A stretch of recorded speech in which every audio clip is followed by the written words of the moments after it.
Hey there guys, another little update on the Amanita business as it is coming along. So the Muscaria Amanita is actually really dry.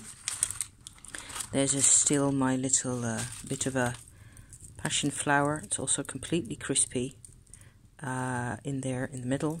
I just picked the last of that. This is what the Amanita looks like now. It's a bit on the dark side in this light. It's quite red. Okay, I think there you might actually see that's the red color right there, twisted up. So the Muscaria is completely dry. The three Pantherinas will need another hour or so at this rate, I think.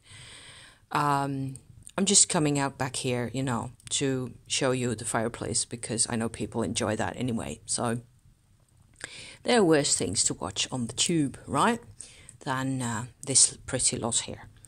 It's actually rather warm because I just poked it all up and stuck a couple more of those charcoal bricks in. I haven't really looked, but it looks like they're drenched in some type of, it smells a bit like diesel oil or probably paraffin or something like that. Some flammable oil. That's what you get, kind of that smell when you stick those round bricks in there. But they do keep the fire going for quite a while longer, and they keep the place hotter and so also drier. Couple of observations really. So it did take the Pantherinas quite a bit longer to dry than the Muscaria needs. The thing being also that it's quite cold at the moment. Outside it will be like +5 degrees or so, and where a month ago the setup during the night with one of those charcoal lumps was enough, with a temperature of like 15 degrees during the night or so, Celsius, centigrade I'm talking about, okay? That was sufficient to get the mushrooms to dry during the night, and the next morning they were really crispy dry. Whereas now, with the cold, there's actually, it's like half of the fire, not in this state, like now it's of course really hot and the heat comes out towards me like this. You can tell that, right?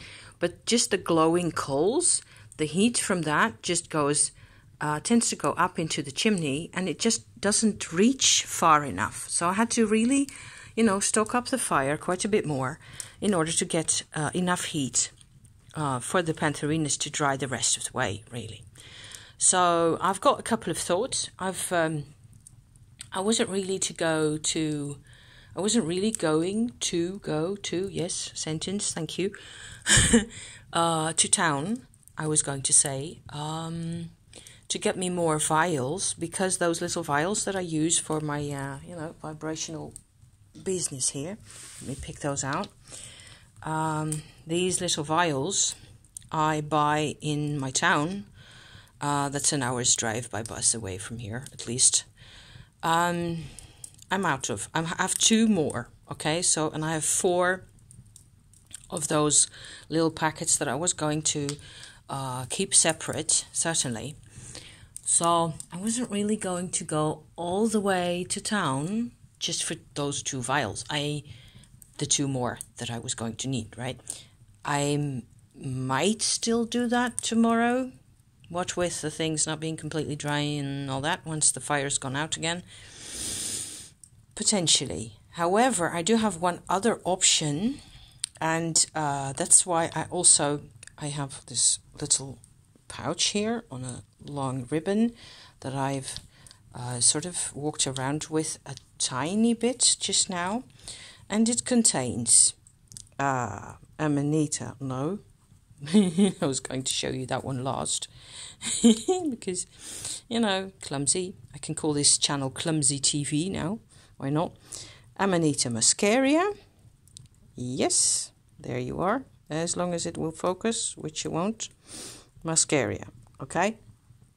And the second one, of course, being, they've all got stickers now. Pantherina, like so. And the third one being the Inner Otherworld. beeswax mixture that I made that contains essential oils. So I was feeling like, would it be an idea? I do have, instead of 2 more little glass vials, I do have one slightly larger, quite a bit larger, I don't know, 30 ml, something like that, glass bottle that I might also use to stick in 1 Pantherina, 1 Muscaria, and a couple of drops of the Inner Otherworld beeswax oil mixture.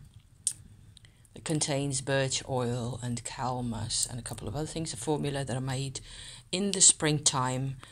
You know, it's really a very strong mixture. I must say that it's basically something that helps me relax a lot at the moment. Take things as they come. And also, I don't know, it's like the process, I have moved along the line of that process quite a bit further since making that mixture.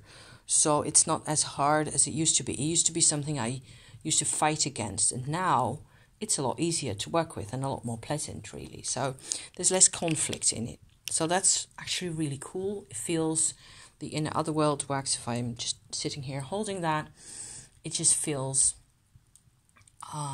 still quite, you know, it's like it's got this vibration of what am I going on about, you know? Let's just all calm down. What other elements are there that I can, you know, think of? What other types of focus could I have? It's a real free space on the inside of me, but it's a psychological free space, and it's an emotional free space that I obtain myself from this Inner Otherworld formula. And the Amanitas, of course, kind of do the same thing, in the sense that they provide like a light in the dark, sense of sovereignty, and I don't know, it's like strength also, whereas the Inner Otherworld formula doesn't really give you strength necessarily. It just takes away some of the resistance to things. So yeah, it's a really interesting combination. I was thinking of just sticking them, all 3 of them together, maybe with a bit of sandalwood oil or something like that. Benzoate oil would probably be a really good, because it needs a bridge in the formula, if that makes any sense. So at some point I think that will happen, because it's just very interesting, because the end result of the mix of the 2 mushrooms, the oils and all the rest of it, you know, will again be different. They will interact with each other, and you will perceive them differently and all that. You know, it's a really interesting process. I am being very on my witchy mode here. So that's really entertaining, and I need me some entertainment also, because, you know, things are changing. I had another really nice talk with Dad. It's coming together. Things are becoming easier.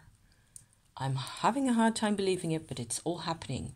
And as I'm, you know, waking up during the morning, slowly, and pulling cards and stuff, I had some great cards. Oh my God, I have just the most beautiful cards. I did Simon's 2020 tag for myself. I might do a VR on that later on. It's just fabulous. I had the most gorgeous cards, and it made perfect sense.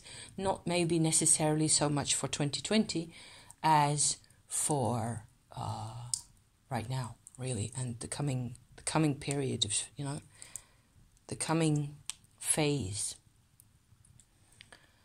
And a lot has changed, and yeah, I think I will just move on to that spread and do the tag properly for you guys, and that means that I will move over to the table and generally do a face forward kind of a little vlog in that manner. So 10 minutes in. Sheesh. Thank you for watching this, you guys. Only half about mushrooms and energy workings, but yeah, you know how it goes. Thank you, and see you next time. Okay? Bye-bye.